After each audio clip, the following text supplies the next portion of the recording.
Good day mga kangkol, welcome back naman sa ating YouTube channel, Phoenix PCP Airgun Philippines. So yan yung unit natin ngayon na binubuo. Cobalt receiver, full CNC made, stainless ang kanyang internals. Sold na to kay Sir Jeffrey Torre from Sugod, Cebu. So yan yung pinasimbol yung unit, nag-down siya ng 50%. Wala na siya maraming tanong, binayaran agad ni Sir Jeffrey Torre. Shout out sa iyo, sir. Full CNC made, stainless ang kanyang internals, tapos adjustable ang kanyang power, nandito kanyang adjustan, tapos adjustable din ang kanyang trigger pull, pwede mong tikasan, pwede mong lambutan. So yan, naka 24 inches barrel, DBB barrel, na 12 grooves carryable 22, napakadaling i-tuning kapag DBB barrel, recommended natin yan, DBB barrel. Tapos naka jumbo silencer, 7 inches silencer, tapos all safe. Subok na yan, all safe. Yan, medyo may kamahalan yung tangke natin. All safe, yung kanyang brand. 0.5 liters. Tapos naka Taiwan regulator. Naka Python buttstock, tactical buttstock. Tapos yung grip, wala pa. Sold out yung grip natin. Kaya si sir na daw yung magkakabit. Tapos isisend lang natin yung link ng grip na compatible para dito. Full CNC made. So hindi kasama yung scope. So, titest natin ang kanyang accuracy. So, na-tune na natin ng 940 FPS using GSB Diabolo Pellet na caliber 22. Ayan. Yan mga ka-uncles. So, ang ganda na kanya ating receiver is full CNC made. Tapos, naka-o-ring na din ang kanyang swing. Yan mga ka-uncles. Naka-o-ring. Tapos, meron pa siyang stopper dito. Kaya kapag isi-swing mo, hanggang dyan lang. Nakasentro ang inyong transfer port papuntang barrel. Kaya, hindi siya nasasakal o nabibitin na pwedeng magiging masisira yung ano mo, yung accuracy ng yung unit. Maganda kung meron siyang stopper. Yan, yan, may stopper siya. Ito sa kanyang hammer, yan, meron din siyang dapat komportable gamitin. Retractable ang kanyang buttstock. Tapos pwede nyo rin kabitan ng folding mechanism. Yan, ikakabit nyo yan, plug and play yan. M30 ang kanyang thread. Tapos yung buffer tube natin, yung M30, yung mas malaki na buffer tube para sa cobalt receiver. Pati din sa ating mga previous models na Phoenix 4, Phoenix 3, Phoenix 6, M30 din. Yan, pwede nyo pong ikabit ang kanyang folding mechanism. Kung gusto mo yung mas maikli, ganda siguro, mas maganda kung puputulin to. Itong thread na yan, putulin nyo yan. Tapos tanggalin tong kanyang tactical adapter, butasan nyo to dito, tapos i-direct nyo sa unit ito ikabit para mas maikli siya. Kasi kung nakakabit yan, tapos ngayon medyo haba siya ng konti. Maganda kung naka-compact design ka, gawin mo folding mechanism, tapos short lang yung barrel. Ito kasi pang long range tayo, yung ano na sir, pang long range to, kaya mahaba yung barrel natin. Yan mga ka-uncles, huwag na kayo mag-how much, please see description below, nandun yung Lazada natin, Shopee, Facebook page, doon kayo mag-message, pati yung mga Facebook accounts natin. Kasi hindi tayo nag-reply din how much, pati sa Facebook natin. Kaya direct message na lang. Doon tayo nag-reply, pati yung page natin, naka-auto-reply naman yun. Mag-automatic send sa iyo ng link ng Lazada shops natin. Nandun yung mga receivers natin. Phoenix 4 design, previous unit natin, Phoenix 3 at Phoenix 6. Yan mga ka-uncles. So, itetest natin ang kanyang accuracy. Ano siya kaganda sa paggamit.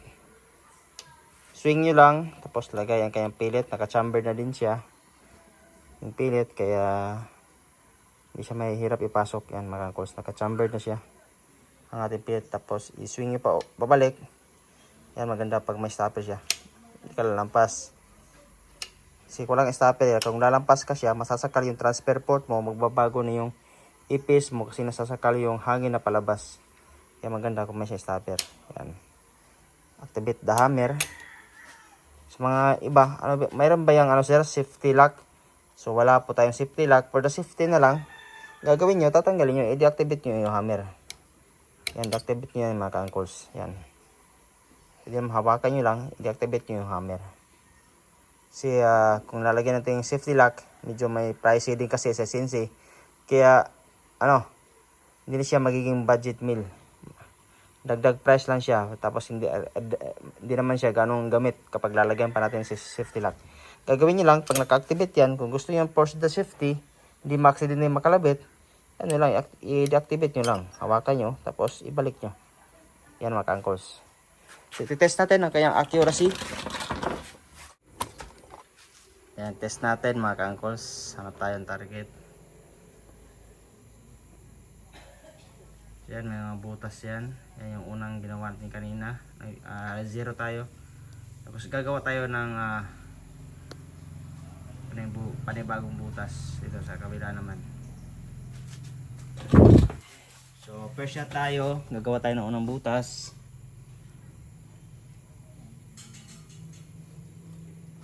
Lipat na tayo.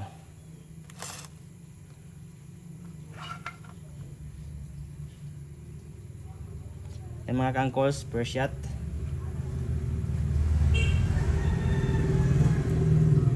Check natin ang kanyang groupings. So first shot.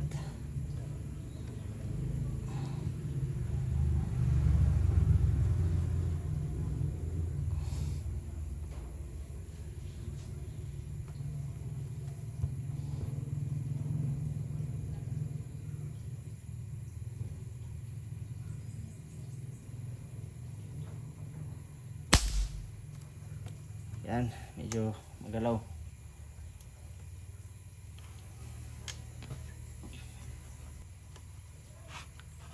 Natin. So first shot, ang target natin ngayon yung butas.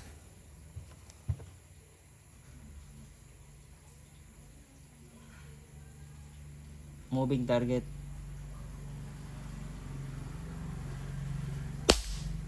Yan mga ka-angkles, dikit lang.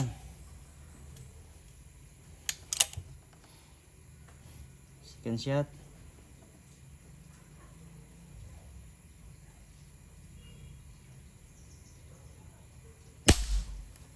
Yan, pilit to pilit mga ka-angkles. Moving target pa yan, nasa 1 cm.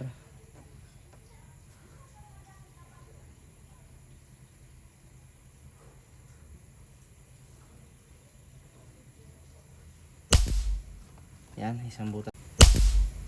Yan, isang butas lang. Dikit lang. Yan kagandahan kapag maganda tumama yung unit mo ka-angkles, ma-enjoy mo talaga.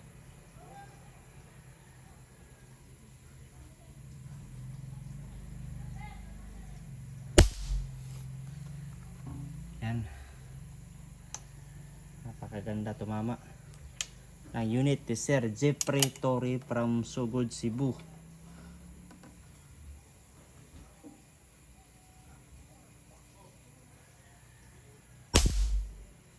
So hindi siya nagbabago. Isang butas lang yan mga ka-angkles.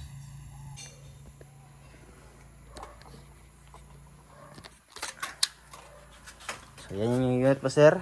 Na prepare na natin yung grip na lang. Ikaw na lang magkakabit ng grip. So yan, retractable buttstock, ulitin natin.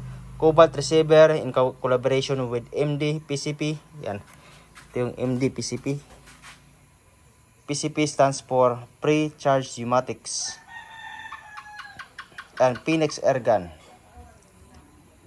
Cobalt receiver with DBB barrel 24 inches, 12 grooves, All-Safe tank na 3,000 input, 1,800 output. Jumbo silencer. Tapos retractable Python buttstock. Full CNC made ang ating receiver. Adjustable ang kanyang power. Yan yung ano natin, output. Pakita natin. Output. Input nasa 2.5 na. Matipid sa matipid siya sa sa hangin.